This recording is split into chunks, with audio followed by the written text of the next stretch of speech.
ಕರ್ನಾಟಕವೂ ಒಳಗೊಂಡಂತೆ ಭಾರತ ಈಗ ಅಕ್ಷರಶಃ ಕೆಂಡದಂತಾಗಿದೆ.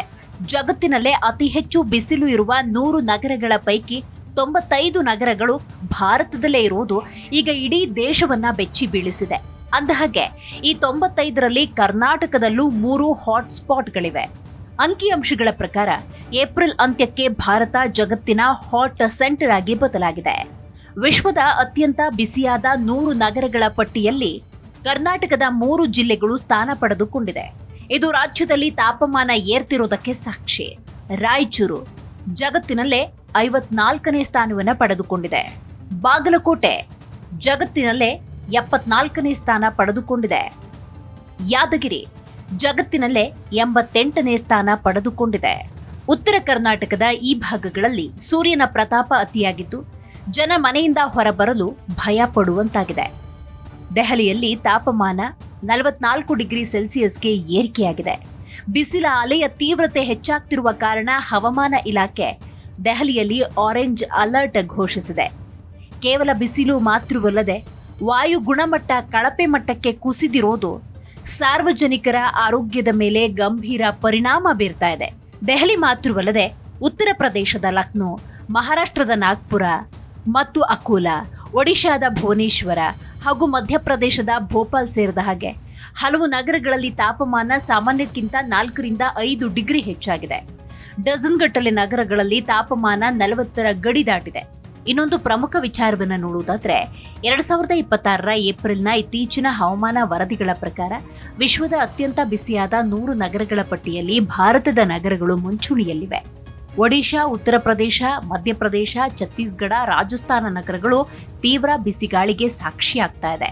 ಒಡಿಶಾದ ಬಲಂಗೀರ್ 45 ಡಿಗ್ರಿ ಸೆಲ್ಸಿಯಸ್, ಒಡಿಶಾದ ರೂರ್ಕೆಲಾ 45 ಡಿಗ್ರಿ ಸೆಲ್ಸಿಯಸ್, ಒಡಿಶಾದ ರಾಜ್ ಗಂಗಪುರ್ 45 ಡಿಗ್ರಿ ಸೆಲ್ಸಿಯಸ್, ಉತ್ತರ ಪ್ರದೇಶದ ಬಾಂದಾ 44 ಡಿಗ್ರಿ ಸೆಲ್ಸಿಯಸ್, ಉತ್ತರ ಪ್ರದೇಶದ ಬಿನ್ಕಿ 44 ಡಿಗ್ರಿ ಸೆಲ್ಸಿಯಸ್, ಉತ್ತರ ಪ್ರದೇಶದ ಇಟಾವಾ 44 ಡಿಗ್ರಿ ಸೆಲ್ಸಿಯಸ್, ಉತ್ತರ ಪ್ರದೇಶದ ಮಿರ್ಜಾಪುರ 44 ಡಿಗ್ರಿ ಸೆಲ್ಸಿಯಸ್, ಮಧ್ಯಪ್ರದೇಶದ ಗೋಹಾತ್ 44 ಡಿಗ್ರಿ ಸೆಲ್ಸಿಯಸ್, ಉತ್ತರ ಪ್ರದೇಶದ Kripalu Dham Munger 44 degree Celsius, ಉತ್ತರ ಪ್ರದೇಶದ ಔರಯ್ಯ 44 ಡಿಗ್ರಿ ಸೆಲ್ಸಿಯಸ್.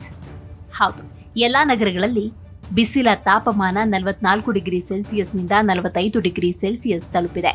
ತೀವ್ರವಾದ ಶಾಖಕ್ಕೆ ದೀರ್ಘಕಾಲದವರೆಗೆ ಒಡ್ಡಿಕೊಳ್ಳುವುದರಿಂದ ಶಾಖದ ಹೊಡೆತ ಸೇರಿದ ಹಾಗೆ ಗಂಭೀರ ಆರೋಗ್ಯ ಅಪಾಯಗಳು ಉಂಟಾಗುತ್ತೆ. ಜಮ್ಮು ಮತ್ತು ಕಾಶ್ಮೀರ, ಹಿಮಾಚಲ ಪ್ರದೇಶ, ಪಂಜಾಬ್, ಹರಿಯಾಣ, ಚಂಡೀಗಢ, ದೆಹಲಿ, ಉತ್ತರ ಪ್ರದೇಶ, ರಾಜಸ್ಥಾನ, ಮಧ್ಯ ಭಾರತದ ಹಲವು ಪ್ರದೇಶಗಳಲ್ಲಿ ಹೀಟ್ ವೇವ್ ಅಬ್ಬರ ಜೋರಾಗಿದೆ. ಇನ್ನು ಒಡಿಶಾ, ಪಶ್ಚಿಮ ಬಂಗಾಳ, ತಮಿಳುನಾಡು, ಆಂಧ್ರಪ್ರದೇಶ ಸೇರಿದ ಹಾಗೆ ಕರಾವಳಿ ರಾಜ್ಯಗಳಲ್ಲಿ ಬಿಸಿ ಮತ್ತು ಆರ್ದ್ರ ವಾತಾವರಣ ಹೆಚ್ಚಾಗಿದೆ. ಉತ್ತರ ಬಯಲು ಪ್ರದೇಶಗಳಲ್ಲಿ ರಾತ್ರಿಯ ವೇಳೆ ಬೆಚ್ಚಗಿನ ವಾತಾವರಣ ಮುಂದುವರೆದಿದೆ. ಇನ್ನು ಹವಾಮಾನ ಉಸ್ತುವಾರಿ ಜಾಲದ ಮಾಹಿತಿಯಂತೆ ರಾಜ್ಯದ ಹಲವು ಸ್ಥಳಗಳಲ್ಲಿ ತಾಪಮಾನ 42 ಡಿಗ್ರಿ ಸೆಲ್ಸಿಯಸ್ ದಾಟಿದೆ.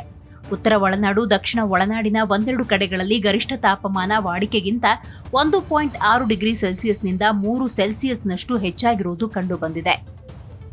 ಹೌದು, ಎಲ್ಲೆಡೆ ಬಿಸಿಲು ಜೋರಾಗಿದೆ. ಬಿಸಿಲು ತಾಳಲಾರದೆ ಇದ್ದಕ್ಕಿದ್ದಂತೆ ಕುಸಿದು ಬೀಳುವ ಘಟನೆಗಳು ಹೆಚ್ಚು ವರದಿಯಾಗ್ತಾ ಇದೆ. ಇದಕ್ಕೆ ಹೀಟ್ ಸ್ಟ್ರೋಕ್ ಅಂತ ಕರೀತಾರೆ.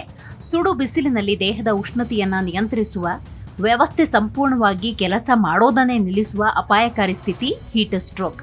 ದೇಹದ ಉಷ್ಣತೆ 40 ಡಿಗ್ರಿ ಸೆಲ್ಸಿಯಸ್ಗಿಂತ ಹೆಚ್ಚಾದಾಗ ಈ ಅಪಾಯ ಸಂಭವಿಸಿ ಬಿಡುತ್ತೆ. ಹೀಟ್ ಸ್ಟ್ರೋಕ್ ಆಗಿ ಕುಸಿದು ಬಿದ್ದಾಗ ತಕ್ಷಣ ಸಹಾಯ ದೊರೆಯದೆ ಹೋದರೆ ಇದು ಮೆದುಳು, ಹೃದಯ, ಕಿಡ್ನಿಯಂತಹ ಅಂಗಾಂಗ ಹಾನಿಗೆ ಕಾರಣವಾಗಬಹುದು, ಜೀವನೇ ಹೋಗಬಹುದು. ಹೀಗಾಗಿ ಹೀಟ್ ಸ್ಟ್ರೋಕ್ ಅಪಾಯದಿಂದ ಪಾರಾಗೋದು ಹೇಗೆ? ಒಂದು ವೇಳೆ ಯಾರಾದರೂ ಬಿಸಿಲು ತಾಳಲಾರದೆ ಹೀಟ್ ಸ್ಟ್ರೋಕ್ನಲ್ಲಿ ಕುಸಿದು ಬಿದ್ದರೆ ಅವರನ್ನ ಯಾವ ರೀತಿ ಆರೈಕೆ ಮಾಡಬೇಕು ಅನ್ನೋದನ್ನ ತಿಳಿದುಕೊಳ್ಳೋದು ಉತ್ತಮ. ಒಬ್ಬ ವ್ಯಕ್ತಿ ಕುಸಿದು ಬಿದ್ದರೆ, ಪ್ರಜ್ಞೆ ಕಳೆದುಕೊಂಡ್ರೆ ನೀವು ಮಾಡಬೇಕಾಗಿರುವುದಿಷ್ಟೇ. ವ್ಯಕ್ತಿಯನ್ನ ನೇರ ಸೂರ್ಯನ ಬೆಳಕಿನಿಂದ ಸಾಧ್ಯವಾದಷ್ಟು ಬೇಗ ಹೊರಗೆ ಕರೆದೊಯ್ಯಿರಿ. ಅವರನ್ನು ನೆರಳಿನ ಪ್ರದೇಶಕ್ಕೆ, ಒಳಾಂಗಣಕ್ಕೆ, ಹವಾ ನಿಯಂತ್ರಣ ಇರುವ ಯಾವುದೇ ಸ್ಥಳಕ್ಕೆ ಸ್ಥಳಾಂತರಿಸಿ. ದೇಹ ಮತ್ತಷ್ಟು ಬಿಸಿಯಾಗುವುದನ್ನು ತಡೆಯುವುದಕ್ಕೆ ಇದು ಮೊದಲ ಅತ್ಯಂತ ನಿರ್ಣಾಯಕ ಹಂತ. ಕೆಳಗೆ ಮಲಗಿಸಿ, ಬಟ್ಟೆಗಳನ್ನು ಸಡಿಲ ಮಾಡಿ, ವ್ಯಕ್ತಿಯನ್ನ ಮಲಗಿಸಿ ಮತ್ತು ಸಾಧ್ಯವಾದರೆ ಅವರ ಕಾಲುಗಳನ್ನು ಮೇಲಕ್ಕೆತ್ತಿ. ದೇಹವು ಶಾಖವನ್ನು ಹೆಚ್ಚು ಪರಿಣಾಮಕಾರಿಯಾಗಿ ಬಿಡುಗಡೆ ಮಾಡಲು ಸಹಾಯ ಮಾಡಲು ಬಿಗಿಯಾದ ಅಥವಾ ಭಾರವಾದ ಬಟ್ಟೆಗಳನ್ನು ತೆಗೆದುಹಾಕಿ ಸಡಿಲ ಮಾಡಿ. ಇನ್ನು ವ್ಯಕ್ತಿ ಎಚ್ಚರವಾಗಿದ್ದು ಕುಡಿಯಲು ಸಾಧ್ಯವಾದರೆ ಸ್ವಲ್ಪ ತಣ್ಣೀರು ಅಥವಾ ಎಲೆಕ್ಟ್ರೋಲೈಟ್ ಪಾನೀಯವನ್ನ ನೀಡಿ. ವ್ಯಕ್ತಿ ಪ್ರಜ್ಞಾಹೀನನಾಗಿದ್ದರೆ ಅಥವಾ ಗೊಂದಲಕ್ಕೊಳಗಾಗಿದ್ರೆ ದ್ರವಗಳನ್ನ ಬಲವಂತವಾಗಿ ಕೊಡೋದಕ್ಕೆ ಹೋಗ್ಬಿಡಿ, ಯಾಕಂದ್ರೆ ಅದು ಉಸಿರುಗಟ್ಟುವಿಕೆಗೆ ಕಾರಣವಾಗಬಹುದು. ಸಾರ್ವಜನಿಕರು ಅನಗತ್ಯವಾಗಿ ಮಧ್ಯಾಹ್ನದ ವೇಳೆ ಹೊರ ಬರದಂತೆ ಹಾಗೂ ಹೆಚ್ಚಿನ ಪ್ರಮಾಣದಲ್ಲಿ ನೀರು ಕುಡಿಯುವಂತೆ ವೈದ್ಯಕೀಯ ಇಲಾಖೆ ಸಲಹೆ ನೀಡಿದೆ.